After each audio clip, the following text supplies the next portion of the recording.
Olá, meus irmãos. Estamos mais uma vez aqui, direto dos estúdios da CIB Araturi, para mais uma vez compartilharmos um trecho da Palavra de Deus. Nós falamos sobre a vida de oração do líder e hoje nós queremos compartilhar com os irmãos a continuidade do mesmo texto que lemos, mas para falar sobre o líder e suas decisões.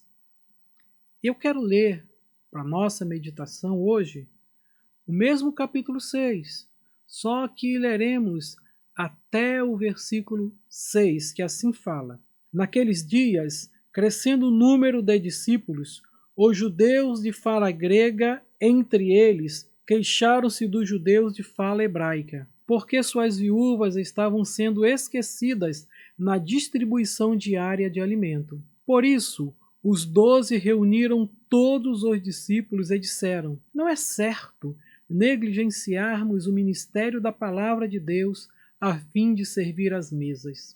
Irmãos, escolham entre vocês 7 homens de bom testemunho, cheios do Espírito e de sabedoria. Passaremos a eles essa tarefa e nos dedicaremos à oração e ao ministério da palavra. Tal proposta agradou a todos.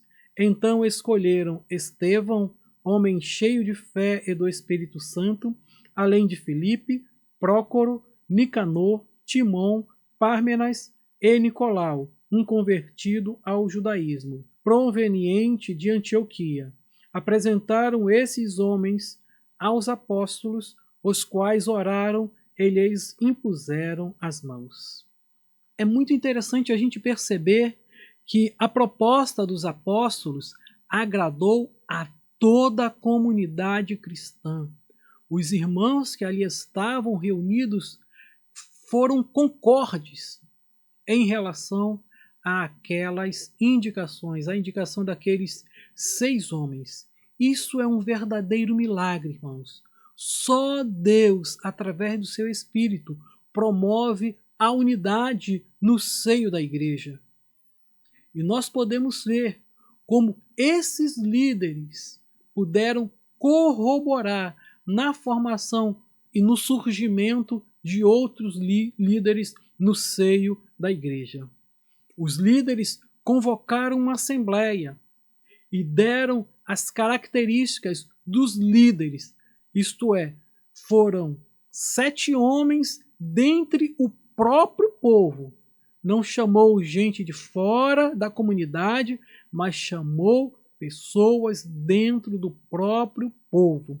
E essas pessoas tinham que ter pelo menos essas características: bom testemunho, cheios do Espírito Santo e sábios. Será que nós hoje temos usado esse critério para eleger ou para colocar líderes em algum ministério de nossa igreja? Por exemplo, para ser professor da escola dominical, para ser um diácono, para ser líder de alguma organização? Pense nisso. Aqui no texto não foi buscada posição social, formação acadêmica, se era uma pessoa que tinha um bom relacionamento ou não com as outras.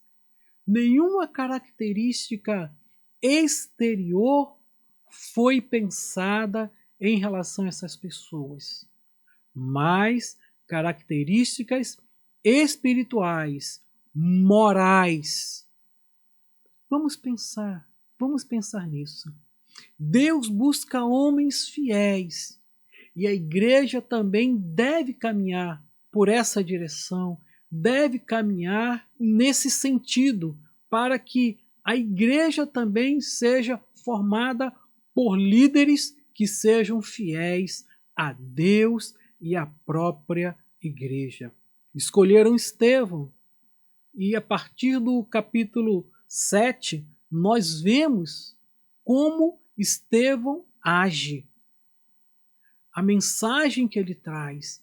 Então, nós podemos imaginar qual era o quilate desse grupo escolhido pela igreja para servir as mesas. O povo escolheu aqueles diáconos e os apóstolos os autorizaram com a imposição das mãos. Mais uma vez, aqui, a oração tem o seu lugar central.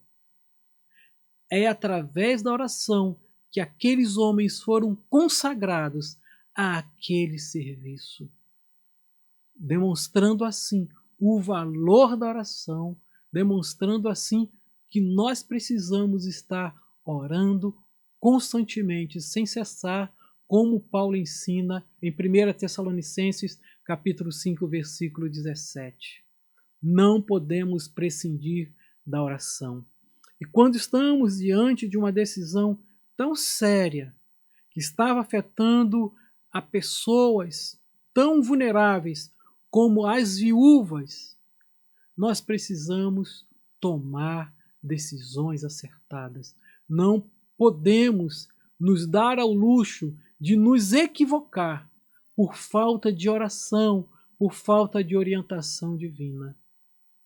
Então eu quero chamar você à oração e quero falar que é importante que você trabalhe de uma maneira efetiva para a escolha de outros líderes, líderes que vão ajudar ao pastor titular, líderes que vão ajudar a própria igreja em todos os seus trabalhos, em todas as suas atividades. Então, ore, meu irmão, e seja um líder que possa abençoar, orientando a igreja na escolha de novos líderes. Que para tanto Deus nos abençoe. Amém.